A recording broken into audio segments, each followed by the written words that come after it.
মুভির শুরুতে আমরা একজন লোককে দেখতে পাই যাকে হাসপাতালে নেওয়া হচ্ছিল। এখানে আমরা লোকটির হাত দেখতে পাই যেখানে একটি অদ্ভুত ট্যাটু আঁকা ছিল।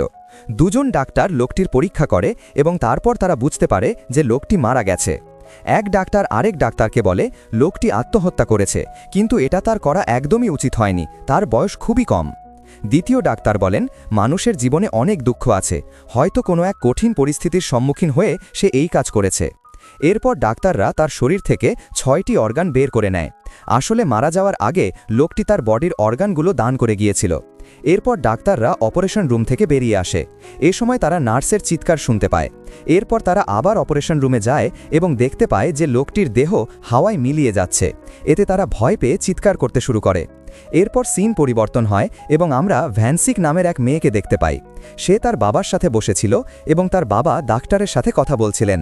এখানে ভ্যানসিকের শরীরে ওই ব্যক্তির হার্ট বসানো হয়েছে, আর বসানোর কিছুক্ষণের মধ্যেই সে সম্পূর্ণ সুস্থ হয়ে যায়। এটা দেখে তো ডাক্তার অবাক, তবুও সেই ডাক্তার ভ্যানসিককে হাসপাতাল থেকে ছেড়ে দেয়। তারপরে বাবা মেয়ে এক রেস্টুরেন্টে বসে খাবার খাচ্ছিল। এখানে ভ্যানসিকের বাবা তার হাতে মুভির শুরুতে দেখানো লোকটির হাতের মতো ট্যাটু দেখতে পান। এতে তিনি জিজ্ঞাসা করেন, এটা কখন বানালে? তখন ভ্যানসিক বলে, এটা আমি বানাইনি, হয়তো সার্জারির কারণে এটা হয়েছে। এরপর ভ্যানসিক তার বাবাকে বলে, আমি তাইকোয়ান্ডো শিখতে চাই। এখানে আমরা জানতে পারি যে ভ্যানসিকের বাবা একজন বিখ্যাত তাইকোয়ান্ডো শিক্ষক। ভ্যানসিকের বাবা তখনই তাকে না বলে দেন।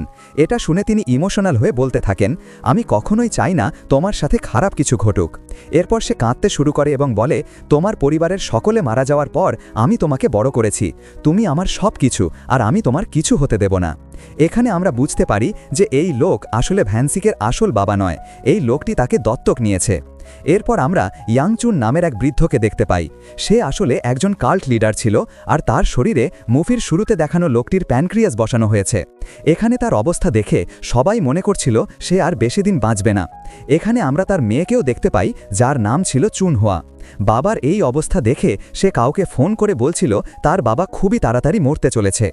এরপর তার বাবার কোম্পানি এবং সব কিছুই তো তার হয়ে যাবে, মানে আর কি বাবার মৃত্যুতে সে মোটামুটি খুশি। ঠিক তখনই সে দেখতে পায় ইয়াংচুন সম্পূর্ণ সুস্থ। এতে সে খুশি হওয়ার বদলে দুঃখই পায়। আর এখানে আমরা ইয়াংচুনের হাতেও সেই রকম একটি ট্যাটু দেখতে পাই। এরপর আমরা ভ্যানসিককে আবার দেখতে পাই। সে তার বাবার কোচিংয়ে বসে বাবার কাছে তাইকোয়ান্ডো শেখার বায়না করতে থাকে, কিন্তু তার বাবা বরাবরের মতোই তাকে না বলে দেন। এরপর সে দেখতে পায় পাশেই এক ছেলে পা দিয়ে পাঞ্চিং ব্যাগে কিক করার চেষ্টা করছে। এতে ভ্যানসিক তাকে কিক করা শেখাতে যায়, আর সে ব্যাগে কিক করলে ব্যাগ একদম ফেটে যায়। এতে তার বাবা সেখানে চলে আসে। তখন নিজেকে বাঁচানোর জন্য ভ্যানসিক বলে যে এই ছেলেটি এই কাজ করেছে।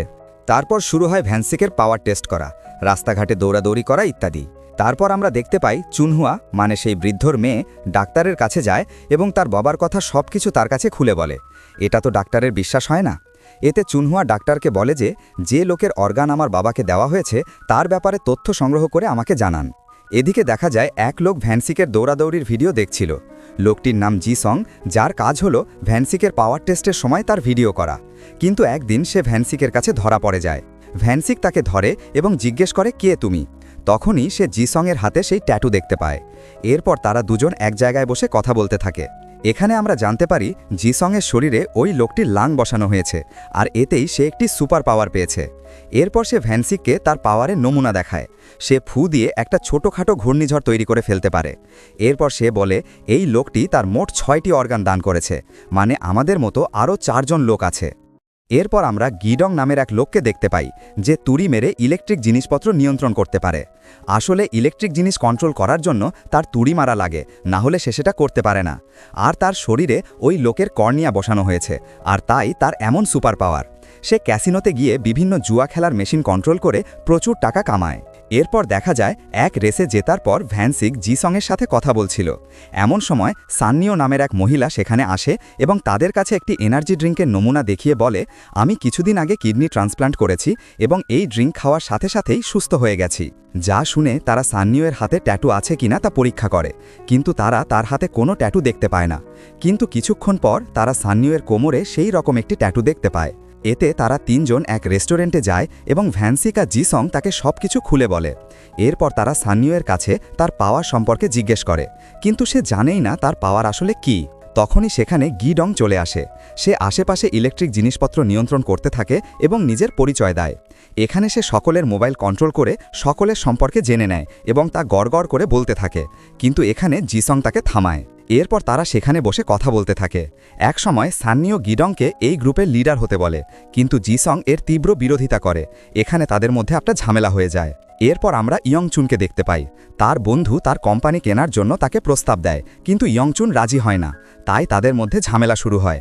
এখানে ইয়ংচুন তাকে ছোঁয়ার সাথে সাথেই লোকটা মারা যায়, আর সে কিছুটা যুবক হয়ে যায়। এতে সে বুঝতে পারে তার সুপার পাওয়ার হলো লাইফ এনার্জি শোষণ করা। এটা দেখে তো চুনহুয়া অবাক। এরপর ইয়ংচুন একটি গাছে হাত দেওয়ার সাথে সাথে গাছটিও শুকিয়ে যায়। এরপর আমরা এক কোম্পানির ম্যানেজার ইয়াকসুনকে দেখতে পাই। সেখানে এক কর্মীর অ্যাক্সিডেন্ট হয়, সকলে ভয় পেয়ে যায়। তখন চুপি চুপি ইয়াকসুন সেখানে যায় এবং সেই কর্মীকে স্পর্শ করলে লোকটি আস্তে আস্তে সুস্থ হয়ে যায়। এখানে আমরা বুঝতে পারি ইয়াকসুনই হলো শেষ ব্যক্তি যার শরীরে ওই লোকের অর্গান অর্থাৎ লিভার বসানো হয়েছে। এখানে আমরা দেখতে পাই তার সুপার পাওয়ার ব্যবহার করার পর তাকে পানি খেতে হয়। এরপর আমরা চুনহুয়াকে দেখতে পাই। সে ডাক্তারকে গিয়ে বলে ওই লোকের অর্গান যে ব্যক্তি পেয়েছে তাদের সকলের তালিকা তৈরি করার জন্য। এরপর আমরা ভ্যানসিক, জিসং আর সান্নিওকে দেখতে পাই, যারা গিডংয়ের জন্য অপেক্ষা করছে। তখনই তারা গিডংয়ের থেকে মেসেজ পায়, যেখানে সে তার লোকেশন দিয়েছিল। এরপর আমাদের গিডংকে দেখানো হয়, যাকে কিছু গুন্ডারা পাওনা টাকার জন্য আটকে রেখেছে, কিন্তু সে তুড়ি মেরে মেরে ভ্যানসিক, জিসং আর সান্নিওকে মেসেজ পাঠাচ্ছে। এরপর তারা তিনজন সেই লোকেশনে যায়। এখানে জিসং সোজা টয়লেটের দিকে দৌড় দেয়।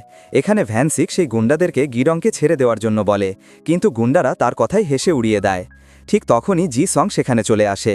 এতে ভ্যানসিক তার নাকে সুরসুরি দেয়।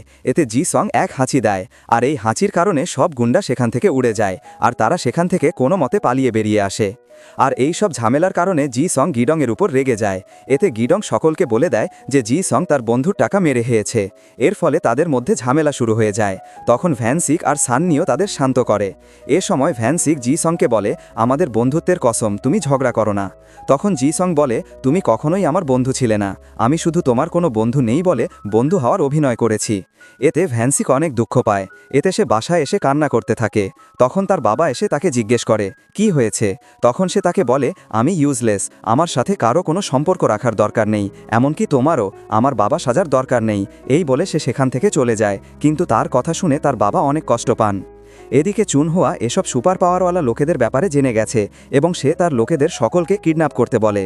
এরপর আমরা জিসংকে দেখতে পাই, যে ভ্যানসিকের কাছে ক্ষমা চায় এবং বলে, আমি আমার বন্ধুর টাকা মারিনি, বরং এক লোক আমাদের দুজনের টাকাই মেরে খেয়েছে, কিন্তু আমার বন্ধু আমাকে দোষী মনে করে, আর কালকের রাতে আমি যে কথাগুলো বলেছি সেগুলো সত্যি না, রাগের মাথায় ভুলভাল বকে দিয়েছিলাম। এরপর দেখা যায় ইয়াকসুনের ফ্যাক্টরিতে একটা বিষাক্ত গ্যাস লিক হয়ে বিস্ফোরণ হয়ে যায়। ফ্যাক্টরির বাইরে ভ্যানসিক, গিডং, সান্নিও আর জিসং দাঁড়িয়েছিল এবং তারা এই বিস্ফোরণ দেখতে পায়। ভিতরে ইয়াকসুন দেখতে পায় এক লোক গ্যাস চেম্বারে আটকা পড়েছে।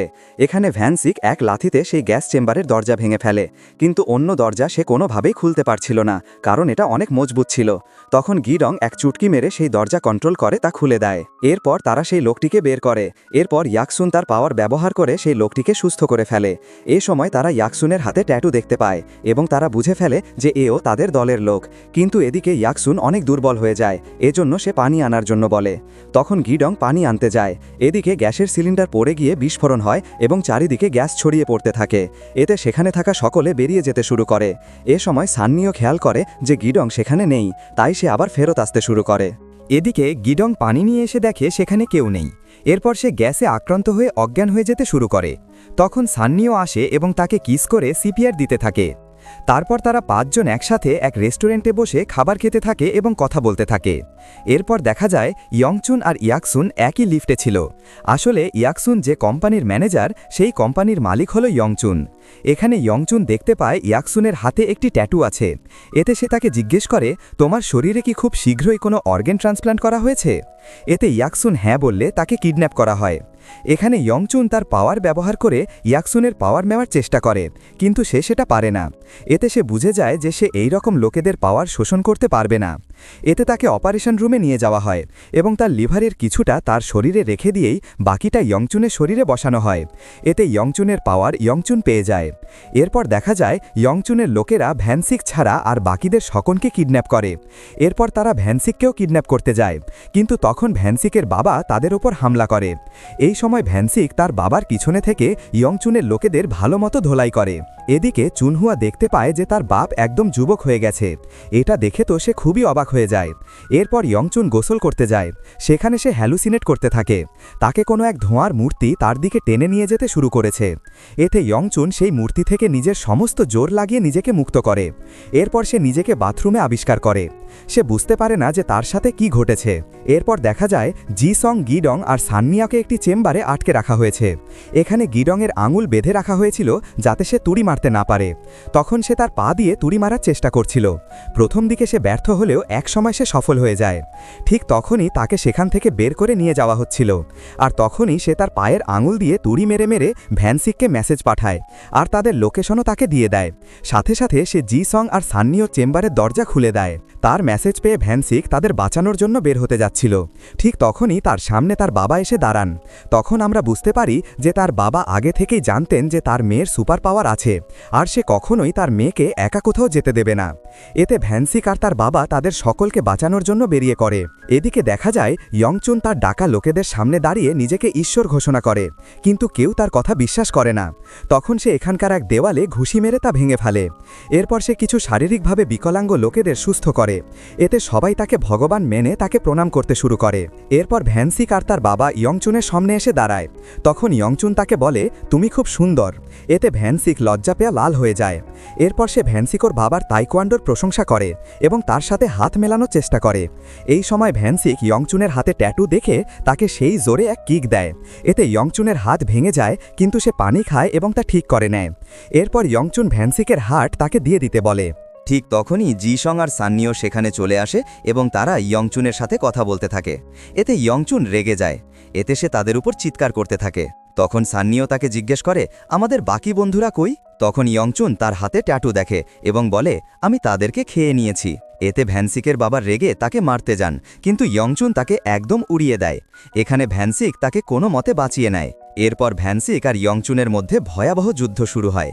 প্রথমে ভ্যানসিক ভালো টক্কর দিলেও একসময় সেই ইয়ংচুনের সাথে হেরে যেতে শুরু করে। এই সময় জিসং ইয়ংচুনের দিকে জোরে ফু দেয়। এতে সে একদম উড়ে যায়। এখানে সান্নিও জিসংয়ের হাত ধরেছিল, আর সে কারণেই জিসংয়ের পাওয়ার ডাবল হয়ে যায়, আর এটাই হলো সান্নিওয়ের পাওয়ার। ঠিক তখনই ইয়ংচুন আবার দাঁড়িয়ে যায় এবং সে এসে ভ্যানসিককে উড়িয়ে দেয় আর জিসংকে টোকা মেরে অজ্ঞান করে ফেলে। এরপর সে সান্নিওকে ছুঁয়ে আবার সেই ধোঁয়ার হ্যালুসিনেশন দেখতে পায়, যা দেখে সে সান্নিওয়ের থেকে দূরে ছিটকে পড়ে। এদিকে গিডং ইয়াকসুনের বাকি থাকা পাওয়ার ব্যবহার করে সুস্থ হয়ে যায়। তারপর তারা দুজনেও সেই ফাইটে যোগ দেয়। সান্নিওয়ের সাহায্যে ইয়াকসুনের পাওয়ার ডাবল হয়ে যায়। এরপর সে জিসংকে সুস্থ করে ফেলে। এরপর তারা সকলে মিলে ইয়াকসুনকে জঘন্যভাবে পিটায়। এরপর সকলে তার থেকে নিজের পাওয়ার নিয়ে নেয়। এরপর ভ্যানসিকের বাবা ইয়ংচুনকে দূরে ফেলে দেয়। এদিকে ইয়ংচুন আবার বুড়ো হয়ে যায়।